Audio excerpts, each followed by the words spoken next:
Saya kemarin keliling ke Jogja. Mas Ali cerita Mas Ali ke Bandung, saya ke Jogja. Iya Mas. Saya jalan-jalan di Jogja kemarin, minggu kemarin. Asik-asik aja. Saya selama di Bandung kan sering naik Grab ya. Saya ngobrol sama driver Grab sekarang itu dari bulan Mei sampai bulan Juni. Ini tuh turun gitu kan, penghasilan paling 350.000 seharian, soalnya dari pagi sampai sore tuh gitu. Kemarin waktu saya di Jogja, saya ngobrol-ngobrol sama driver Grab juga. Saya kan kesana kemarin ke UGM, ke tempat makan gitu kan, naik Grab, naik Gokar kayak gitu. Ya, teman-teman di Jogja bilang ya sebenarnya kalau di sini sama sih Pak, cuma ada penurunan, cuman kita masih bisa hidup. Dalam artian ya penghasilan ada sih, perlu disyukuri karena mereka kan di Jogja itu kota wisata ya, jadi masih adalah wisatawan bule-bule. Saya lihat masih banyak keliling.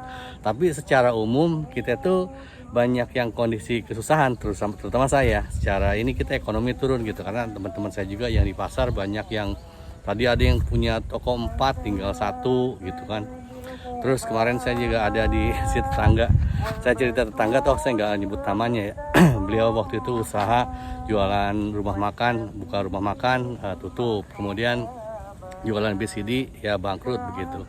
Dia sampai sama istrinya itu ya katakanlah cerai gitu, karena ya memang kebutuhan ekonominya tinggi, terlalu tinggi. Saya berapa kali bilang ke teman-teman, ke keluarga saya juga, kita udah deh kalau namanya hal-hal yang gak penting, kayaknya misalnya kayak nikahan pakai pesta-pesta. Sekarang kan modelnya nggak pakai pesta yang minimalis gitu kan. Terus masih ada saya lihat orang-orang yang cuma sunatan aja itu pakai pesta-pesta. Buat apaan sih? Kalau zaman dulu kan cuma gubernur, wali kota itu yang pakai acara-acara ketika sunatan, nikahan segala macam. Sekarang kan orang yang katakanlah nggak punya kayak saya juga pengennya pesta. Saya udah mencontohkan kalau buat keluarga saya, kalau saya anak saya 3 orang sampai sekarang nggak ada yang pesta-pestain waktu sunatan itu ke paraji, ke tukang potong titit ya udah selesai gitu kan, repot amat sih gitu. Saya di video ini saya pengen membesarkan hati teman-teman para Gen Z, karena kita pada umumnya kita yang generasi tua dulu tuh mungkin negatif ke Gen Z. Gen Z itu kesannya kan ya inilah mentalnya itu mental strawberry, gampang menyerah gitu. Banyak yang bilang begitu. Ya ya kayak Om Timothy Ronald aja bilangnya kan begini. Gen Z sekarang tuh begini gitu. Udah. Dia tahu sedikit tentang misalnya psikologi, dia tahu sedikit tentang investasi, dia tahu sedikit tentang marketing, dia tahu sedikit tentang sales, dia tahu sedikit. Jadi kelihatan orang paling pinter di dunia, ngomongnya bisa A sampai Z, tapi isi sebenarnya omong kosong. Beliau bilang kan Gen Z itu untuk kondisi sekarang gap antara income sama kebutuhannya itu tinggi sekali, sehingga Gen Z itu udah nggak ada peluang untuk kaya, nggak punya kesempatan untuk misalnya punya rumah mewah, punya mobil ini, karena gapnya terlalu tinggi. Apalagi punya istri banyak. Udah susah banget itu kalau untuk Gen Z gitu. Tapi saya malah seneng ke Pak Ahmad Michael. Ahmad Michael itu ini penasihatnya di Sekuritas, bagus juga kata beliau. Beliau kan dosen juga kalau nggak salah di UI gitu ya. Kata Pak Ahmad Michael begini, saya juga kerja sama Gen Z, tapi mereka itu memang kelihatannya kayak ogah-ogahan. Cuma sebenarnya ketika mereka ada kemauan, udah ketemu apa yang diinginkannya, mereka itu bisa fokus. Dan segala informasi Gen Z itu sekarang kan Gen Z bisa AI, informasi via internet bisa di-leak, bisa didapatkan gitu. Jadi ketika kita debat atau berargumen dengan Gen Z, mereka itu udah didasari dengan data-data yang lebih akurat, lebih yang menyeluruh gitu kan. Mereka mahasiswa sekarang generasi ini kan sangat well informed.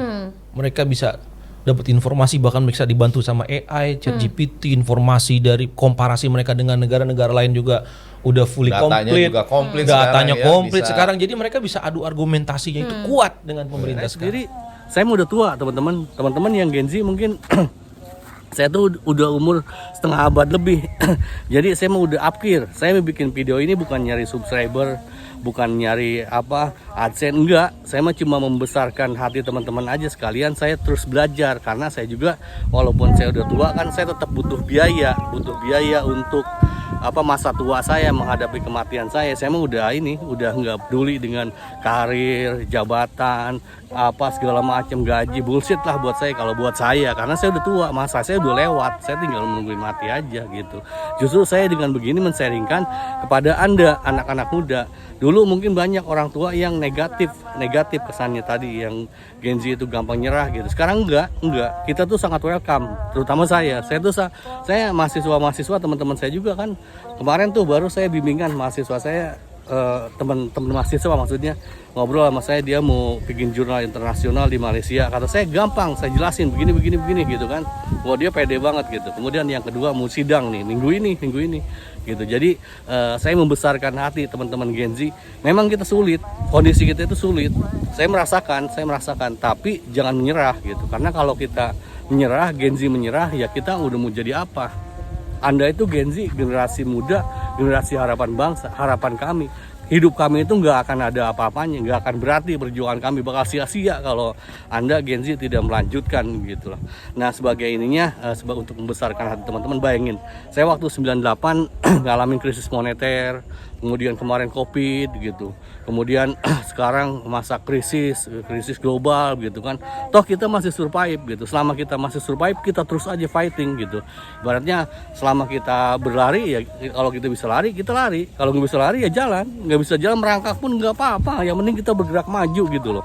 Saya itu yang pengen saya sampaikan ke para teman-teman yang Gen Z. Kalau ada teman-teman yang mau didiskusikan atau mau diobrolkan dengan saya yang memang udah tuir ini, monggo tuliskan dalam komentar gitu. Izin saya mau mau terbang di sini. Di sini jauh dari orang, dan saya memang nggak suka terbang deket-deket orang. Saya terbang jauh dari orang aja. Teman-teman, makasih banget yang udah mampir dan nyasar di channel ini. Mantap.